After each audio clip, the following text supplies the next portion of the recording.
this is very generic, nothing to do with iteration of the algorithm in the deep learning or stages of number of deep depth network, not that. It's just how you. Yeah, okay, so I think that we've already beaten down this topic. Statistics concept. Did you want me to talk then? Oh, okay, sorry, I think I will start. Yeah, so let's. If you're done. Yeah, no.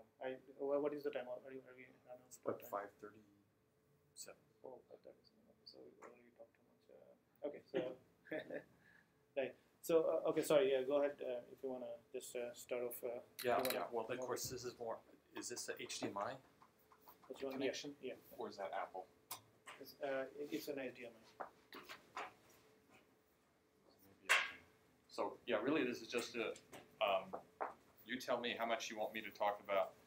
There's a couple different ways I could go with this. As I said, I'm working on deep learning for natural language processing. So I'm coming at this. I got into learning about deep learning, motivated by the question of, can we what problems can we solve with it, right? And so the way they usually talk about it, folks like Andrew Ng and some of these others, they've kind of posed it that deep learning is able to solve more complex problems than traditional machine learning because function space can be richer because the representation is richer, right? So instead of the kind of machine learning problem of, okay, I have an email and I'm going to classify it in terms of spam versus not spam, which, kind of a, close to linear model.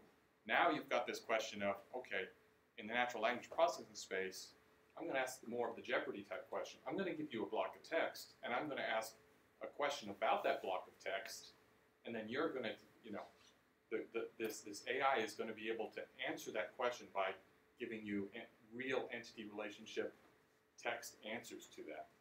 In fact, there is a Stanford database called SQUAD, so the Stanford QA database, which has about 100,000 of these types of question-answer pairs, where and different researchers have gone after trying to solve this problem, where you're given a paragraph or two of text, and you're asked to ask a question about that.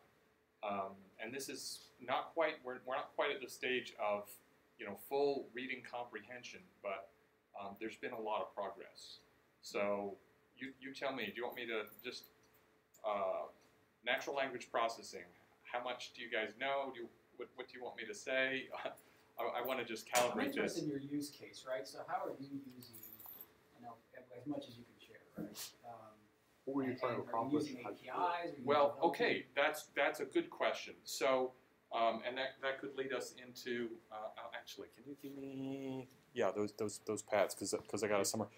Really, it started with the dialogue issue. So you've all heard about chatbots. So what are chatbots? They're basically an AI that gets in a conversation with you.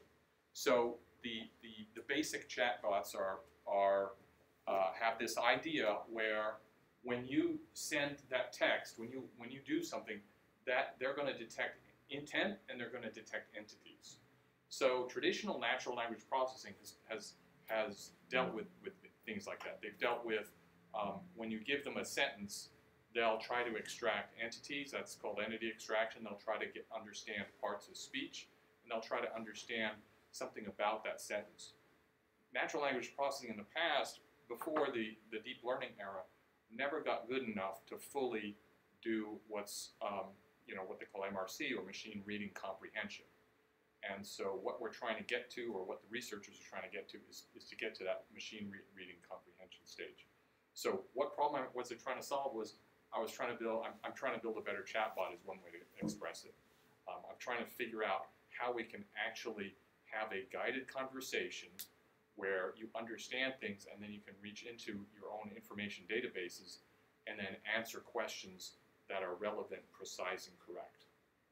Okay, so it turns out that to get AI to do that, you have to solve 3 or 4 problems, and they're all very related. The dialogue issue is related to this question answer. And then there's another application that you can think of is, imagine you had a news story and you just wanted to figure out a headline. Text summarization. So text summarization and question answering, if you can just think about it, have some similarities as well. They're all related to this idea of going sentence by sentence, understanding it. What they've done in the deep learning space is they've been able to in deep learning. Great. Where do we have this? Okay. Is it one network that understands that, or do you have multiple networks analyze that data to put all together? Yeah, that's a good question. A lot of the papers that I've read, they talk about end to end.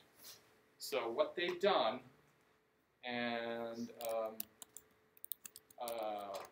maybe this one has it.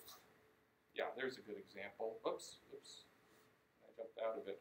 So what they tend to do is they have this encode decode kind of two layers, and basically when you think again about this idea of it's all a function mapping, right?